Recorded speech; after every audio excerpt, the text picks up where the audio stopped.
Hey guys, welcome to another video at Sweevel's Garage. This video is sad but exciting at the same time. So in a lot of my videos, you guys hear that. I say having a lot of cars is more stress than enjoyment for most days, which is so true. And that's kind of decided my decision on this. But if you guys follow me for a while, I always sell a couple cars and buy a nice car or a super nice car. And when you collect cars, you just kind of keep doing that. You always get the forever car, and then you find a poster car that you always wanted more than that one that wasn't achievable. And I found a way to make one of my dream poster cars achievable, and I went for it. So in this video, we're saying bye to the 70 Boss 02, which is sad but exciting at the same time, as you can see. And also we're saying bye to the 71 Mach 1. So we sold both those cars to buy a new car. And you guys might know from the description of this video if I told you guys or not, but if we didn't, we're gonna try to get it tomorrow or the next day. So I'm very excited, but I'm also kind of sad. Part of my decision for this, everyone thinks that I'm super rich. I'm not doing too bad, but I'm not rich. So I love these old cars, but I love looking at them more than driving them. When I drive them, I'm stressed. I think they're gonna overheat.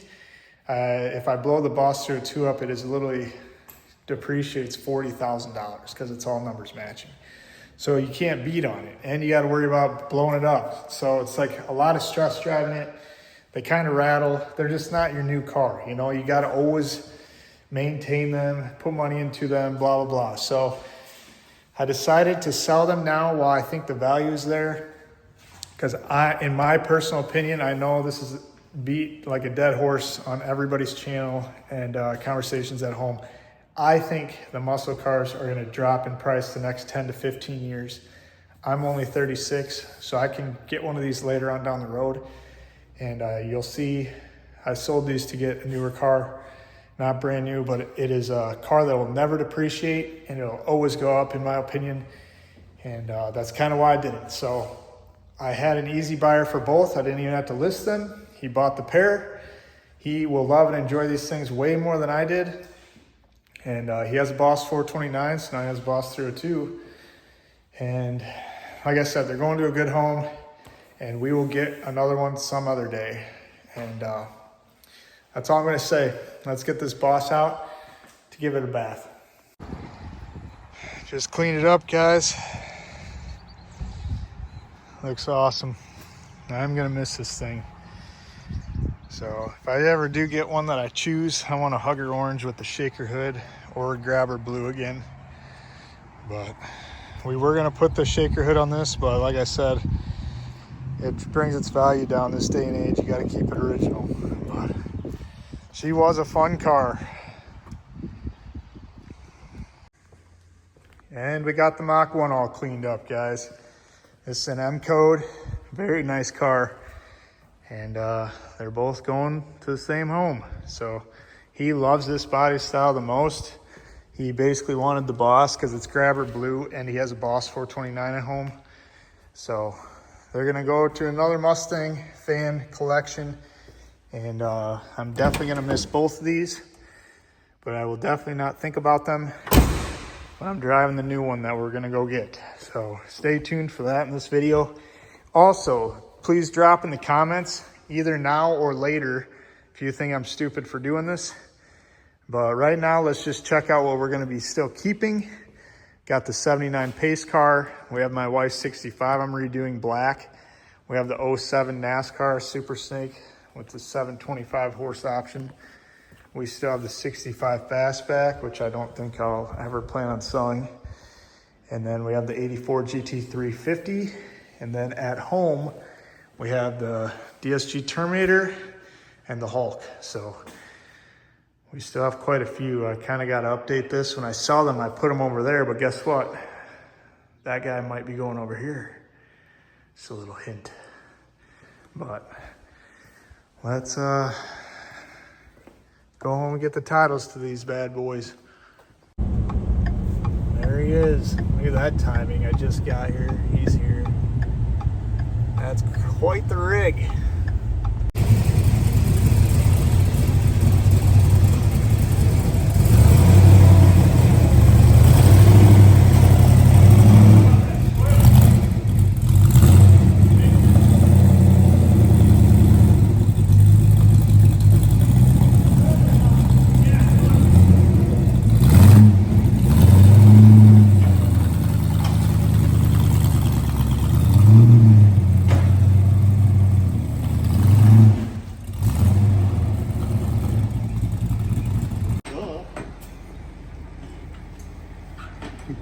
Hell of a setup. Yeah.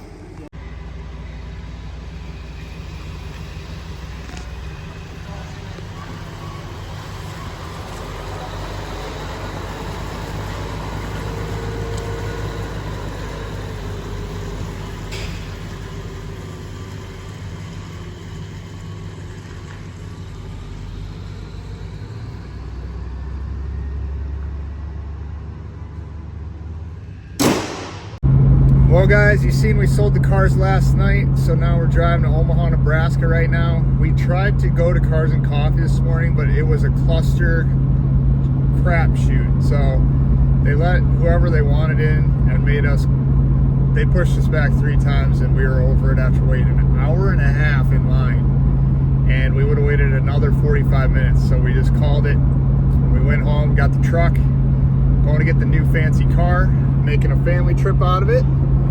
In the R. So we're gonna go to Omaha, get the car, and I'm not trailering it, I'm driving it. Somebody saved that car for me. So it's a 14 with 2,000 miles on it. So somebody saved it. It's a one-owner car, and you're gonna have to wait to see what it is when we get there. Take a slight right onto L Frontage Road Pulling North, in, guys. then you'll take your first right into the parking lot. Muth Motors is where I got this baby from. So they said it'd be inside, all cleaned Turn right up into the parking lot for me, so we'll see.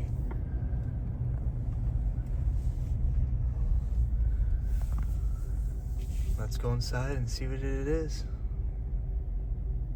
How you doing? Good. Sean. Nice to meet you.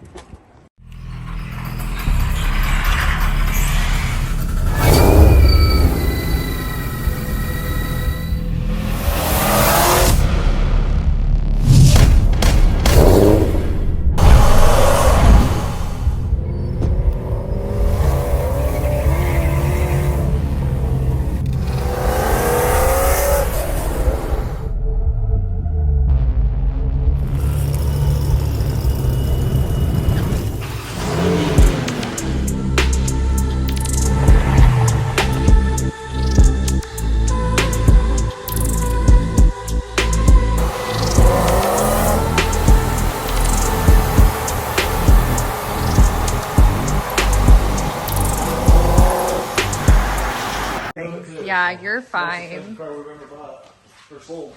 Yeah.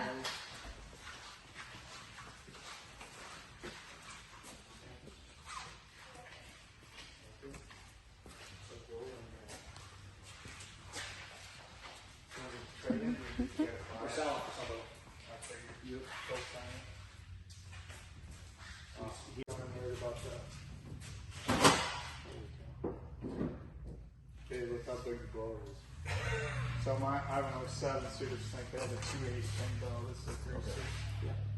So the older one's a 725.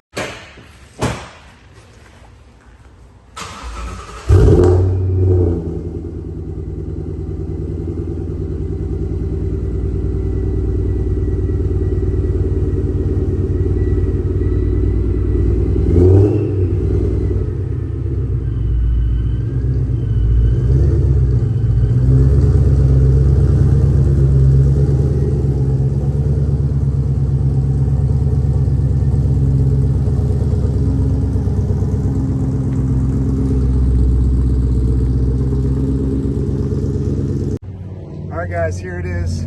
This is arguably the best Mustang ever produced. 2014, last year the stick shift GT500 ever made. And top speed of 202 miles an hour. This one is actually the Super Snake, so it has 850 horsepower. This one might have a little bit more because Shelby actually installed long tube headers, which is a very rare option. I've never heard of another one with headers like that, but it's in the paperwork. If you guys want to look inside, it has the Recaros, which is a must for me. And this car actually came with all the original parts in the trunk, so we're gonna go through those when we get home. It has all the paperwork. Only 2,300 miles on this one. We'll show you the massive 3.6 liter Kenny Bow, which is huge. On the Trinity 5.8 liter. Polished blower. Look at that thing, dude. Like, just massive. So, I'm actually driving it home. We live a little over 200 miles away. Carol Shelby built these to drive. Last guy didn't drive it. He saved it for me, so we're gonna drive this thing. And if you like, I love how they put Super Snake on the intercooler, carbon fiber lip. It just looks so menacing. And take a good look at it.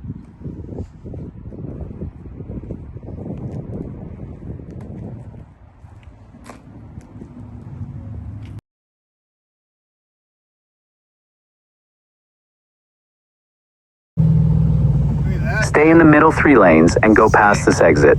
That is sick.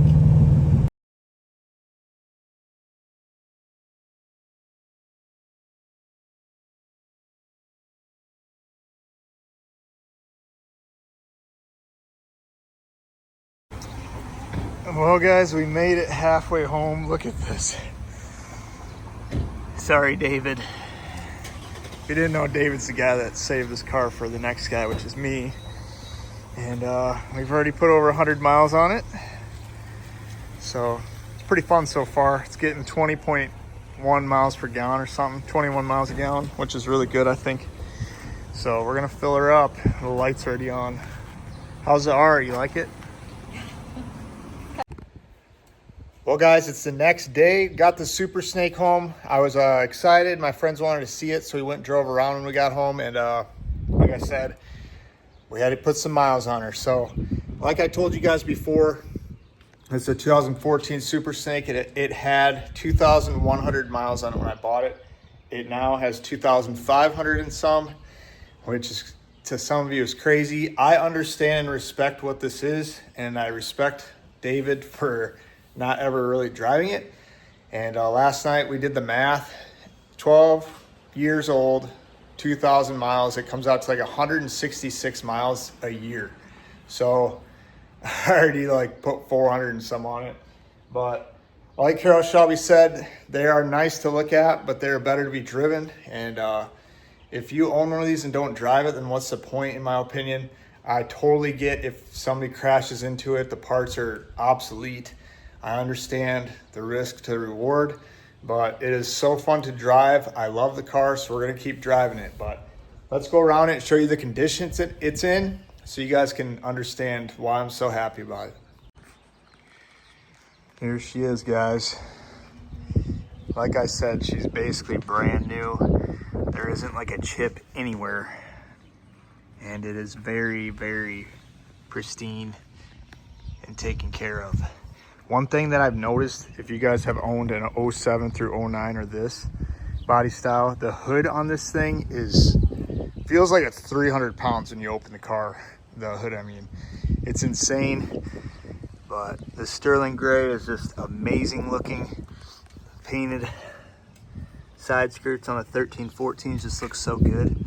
But one thing I don't understand is why they didn't do all the carbon fiber stuff on the 1314s like they did on the 07 through 09s.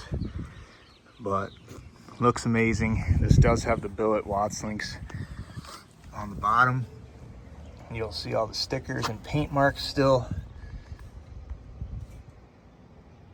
Like just how clean everything is. And the stickers are still on the exhaust. Let's see if I can find it. I can't see it. All right here. Just crazy. So nice. So yeah, guys, like I was telling you guys earlier, the 70 Boss was a very big dream car of mine. But all those old cars are very old, and they weren't put in time capsules like cars like these. Back then they didn't know that they were going to be collector's items and stuff like guys do nowadays. So yeah, there's a lot more of these in collections with no miles and stuff. And the old ones were all driven and restored.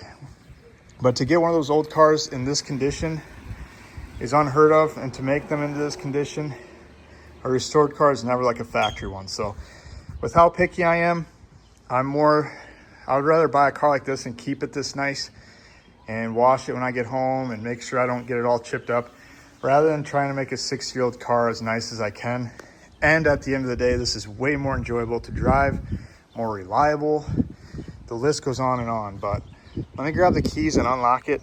And then the other thing I wanted to get at, my friends that know me really well and don't know why I do some of this, like, it is okay to change your mind on a dream car, and you gotta let go of some of your dream cars to make more important dream cars happen.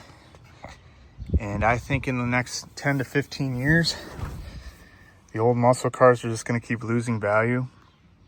As like I said, I love them, but they're just so much maintenance and work that you work on them more than you drive them. So I'd rather have a car like this that is mint condition, perfect. And yeah, that's all I gotta say. So this one is number 78 in the 2014 series. I believe they made 500 Super Snakes each year. And it's not like you can just call them and get it done. You had to be kind of a big name to actually get in line or purchase one. So let's pop the hood and show you the underneath. And here is the big Kenny Bell 3.6 polished blower. And he did check mark the box for the billet tanks, which are awesome. I wouldn't say billet, aluminum. But I don't want to polish them, but I do want these marks off. Does anybody have a way to get them off without polishing the tank? Let me know. But as you can see, the engine's just as clean as the rest of the car. Pretty much spotless. Once you get miles on these cars, that blue powder coat starts to flake usually. And everything's just perfect. So I sold those two cars that I actually did love. Will I miss them sometimes? Yes. But as I was driving this home, I just laughed to myself knowing that I traded those two basically straight up for this. So I don't think I was in the wrong at all. Like I said, this thing is so mint and perfect. Like, you can just see the headlights, how these always get like chipped up and stuff. This one has a little bit of water from washing it yesterday, but this car is just so pristine and perfect. So anyways, let's get a little bit of shots with the other two to end this video. And obviously everyone loves the Terminator. Same color almost. This one's DSG, that one's sterling gray, but side by side they're almost pretty much the same. And also, let's get back to the Super Snake. You guys will say, where's the vents? The paperwork says it has the vents. And like I told you guys earlier, it did come factory parts. We have the chin spoiler, the factory GT500. Obviously, they replaced it with carbon. We have the car cover. And then we have the floor mats that I took them out already. I don't want to get them all dirty. And I put the stock ones in. And then we have another set of stocks. And then I got to this box. And the guy purchased the option, or maybe maybe it's just part of the kit, not an option, and he never installed them. There's a little bit of tape residue, but they're painted, and the tape is still on these, so he never installed them. This is the side vents, and then the scoops are down there. So it does have them. Here's for the windows to black it out. I think he put them on the inside or something. Not sure, you guys can let me know in the comments. But it does have the scoops. So I love them with the scoops, but I don't know if I should put them on. We'll see. That's for another video, but it does have them. So it has every option with the car that was purchased with the car. Nothing was taken off and stolen and sold. So we are gonna try to find a strut brace for this one like we did the 07. But I'm not going to polish it or buy a polished one. I want to keep it bare like this, if they're even out there. And then we're going to try to find a brake reservoir, maybe a battery cover. just kind of spice it up under the hood. We definitely need the coil covers, so we're gonna get some of them coming and make this thing perfect. So now let's get the other two out, boys. Here we go, guys. Got them all lined up. Looks pretty sick. Which one would you take? Terminator 2020 carbon fiber track pack or the 14 Super Snake? All three of these are considered holy grail Mustangs, and I couldn't agree more. And every single one of them drives completely different. You would never expect them to be the same car, like to be a Mustang, you know, like. But anyways, the Terminator is obviously not stock. Has 12,000 miles originally, but has over 800 to the wheel. And stroker, 3/4 Whipple. And then the 2020, we did full bolt-ons, Joker's port. Makes 1,100 and some to the tire. And this one is stock, 850 horse package with headers. So I don't know what it'd make, to be honest. But we might dyno it one of these days if the time comes. So sterling gray, grabber lime, DSG. Looks awesome together. One thing that is faded on this, I don't know if he cleaned it with something, but my buddy's making me a billet one like we did on the 07. So that'll be changed. Or we could just paint that one, but we're gonna put the billet one on either way. And if you guys haven't subscribed and you're into Fords or Mustangs, make sure you do so, because this is just 3 in the collection. And then we also have Raptors, daily the Gen 1, it has 260,000 miles now. And then we have the Raptor R, which we rode 13,000 on the way to get the Super Snake. So my wife also has this. She's into imports. She is starting to like Mustangs a little bit, but I don't think I'll ever fully turn her. I've tried, but she gets to drive the baddest of the bad Mustangs. But there is the video, guys. Let me know if I screwed up selling those two and trading it, which if you say I did, you're over 60 years old. So if you do comment, tell me your age and why you wouldn't have sold it. So that's gonna do it, guys. Thanks for watching me and watching the journey that I'm on. My life goal is still to have a Mustang museum, and I'm picking up the ones that, in my opinion, will be harder to get in the future. So I'm 36. When I'm 55, I want to have a Mustang museum attached to a restaurant right off the interstate in my kind of local area. So we got some good stuff.